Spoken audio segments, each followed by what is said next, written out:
Good morning, everyone. My name is Ilham Ainuddin, and I am a lecturer in Business Administration Department at Diponegoro University. Today, we are going to discuss a very important and increasingly relevant topic in international business, which is sustainability, corporate social responsibility, CSR, and ESG. In today's global business environment, companies are no longer evaluated only based on profit. Instead, they are also assessed based on how they treat society and the environment. So, in this session, we will explore what sustainability means in business, how ESG frameworks shape global business decisions, and how CSR is implemented across countries.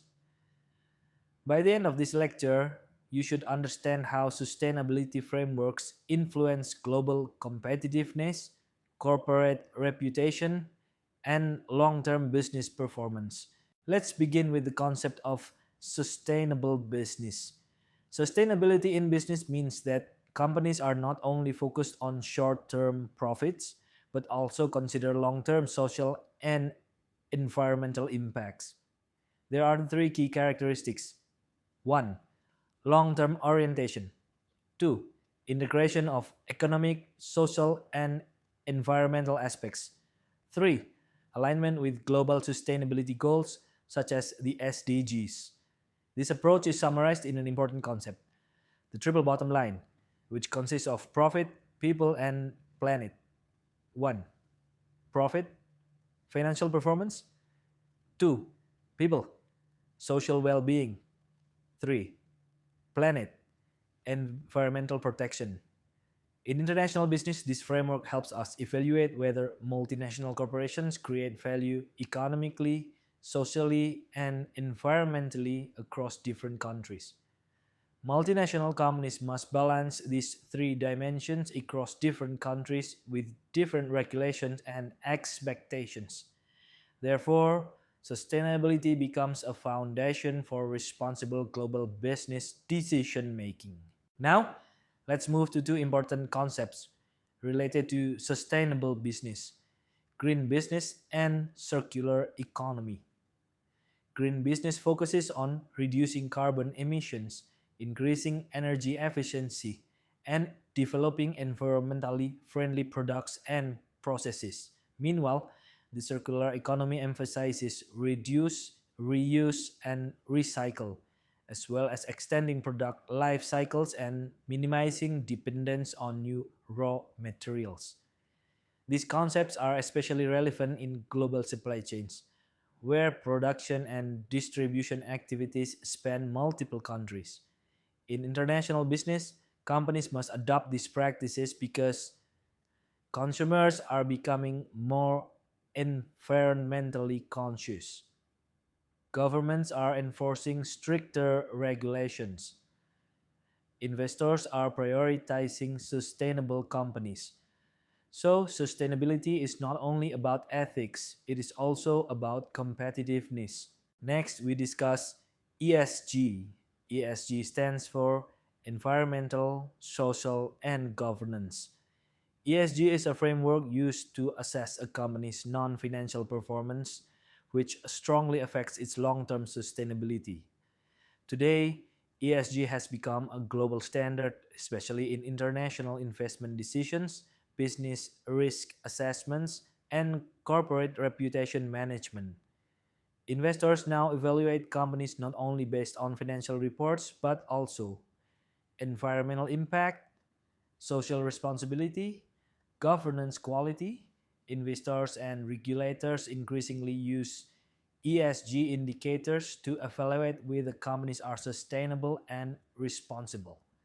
In other words, ESG helps answer this question: is this company sustainable in the long run? Let's focus on the first pillar, environmental. The environmental pillar focuses on how business activities impact the natural environment. Key issues include greenhouse gas emissions, waste and pollution management, energy efficiency, and natural resource conservation. Companies are expected to reduce emissions, scope 1, 2, and 3, use renewable energy, minimize waste, protect biodiversity.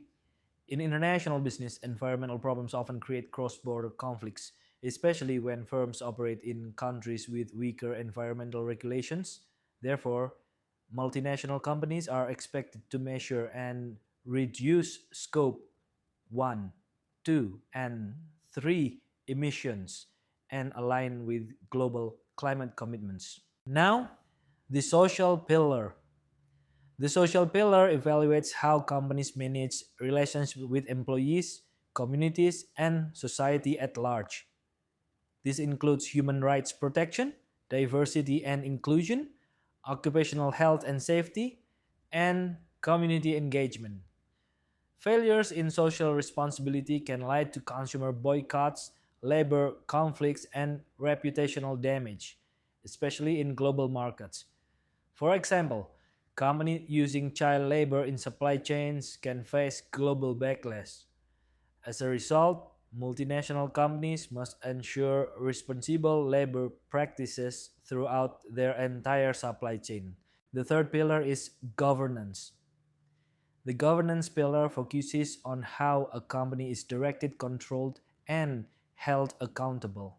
It includes board structure, business ethics, transparency, compliance, and shareholder rights. Weak governance is often the root cause of ESG failures because environmental and social policies are not implemented consistently. Strong governance ensures that sustainability commitments are not just promises but are actually enforced. So, even if environmental and social policies exist, without good governance, they will not be implemented effectively. Now, why is ESG important strategically? Because ESG creates competitive advantage. In international business, ESG plays a crucial role in shaping global corporate reputation. Strong ESG performance can become a competitive advantage, helping companies attract global investors, reduce risk, and build stakeholder trust. Companies with high ESG scores tend to be more resilient during global crises. Simply put, a strong ESG reputation leads to global trust. So, ESG is not a cost, it is an investment. Now let's move to corporate social responsibility, CSR.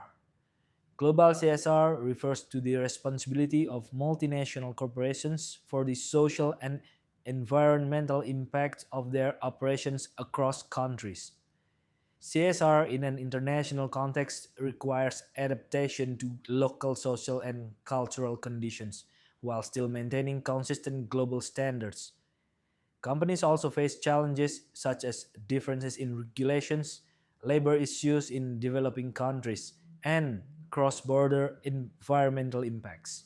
Therefore, global CSR must be integrated into overall business strategy, not treated as a separate activity.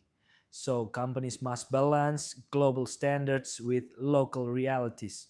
There are several major issues in global CSR include human rights violations, unfair wages, poor working conditions, and environmental pollution. The UN Guiding Principles on Business and Human Rights provide an important framework: protect, respect, and remedy. Today, companies are increasingly expected to conduct value chain due diligence, meaning responsibility extends to suppliers and partners.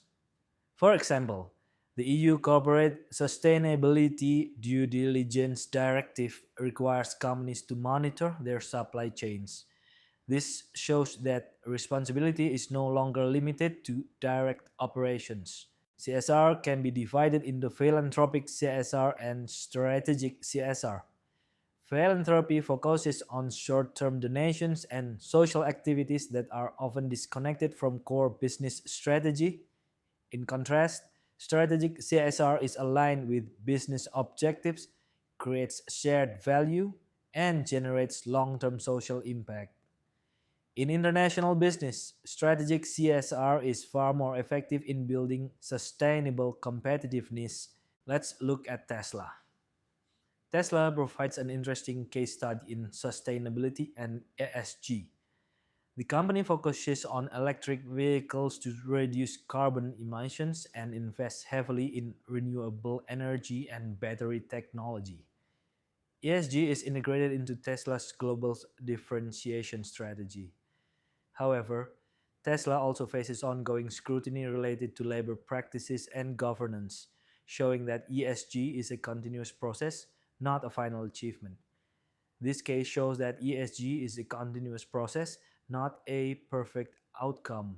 To conclude, sustainability has become a necessity in international business. ESG and CSR are key instruments for achieving global competitiveness and long term success.